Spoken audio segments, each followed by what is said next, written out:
এ মামা, বাড়িতে চলে যাইতেছি। যা যা। ঠিক আছে মামা, তোদের সবাইকে ঈদের দাওয়াত দিয়ে গেলাম।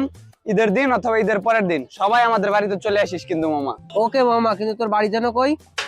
তুই বাদ, তোর আশা লাগবে না, তোরা দুইজন আসিস কিন্তু। ওকে ওকে, আমরা অবশ্য তোর বাড়ি চিনি, সমস্যা নাই। আমার বাড়ি কই? জামালপুর। জামালপুর কই? সদরে। সদরে কই? সদরে কোথায় তা তো জানি না মামা, কিন্তু আমরা যেদিন যাব সেদিন তোরে ফোন দিবনি, তুই এসে স্টেশন থেকে নিয়ে যাবি। পাগল নাকি রে ভাই? এ কি পাগল? এ কি পাগল? তুই আমার ওই দিন কল দিবি মানে আমি ওই দিন কত ব্যস্ত থাকবো তার কোনো তোর হিসাব আছে?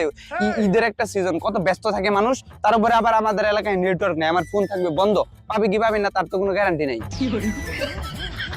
আচ্ছা সমস্যা নাই, তাহলে তুই আমাদের লোকেশনটা পাঠাই দিস, আমরা একা একা চলে আসবো। লোকেশন? লোকেশন কই পাবো? আমাদের বাড়ির তো কোনো লোকেশন নাই, স্যাটেলাইটে উঠে নাই আমাদের বাড়ি। কেন? আরে বেটা, আমাদের বাড়ি হলো অত্যন্ত প্রত্যন্ত অঞ্চলে, বুঝছিস?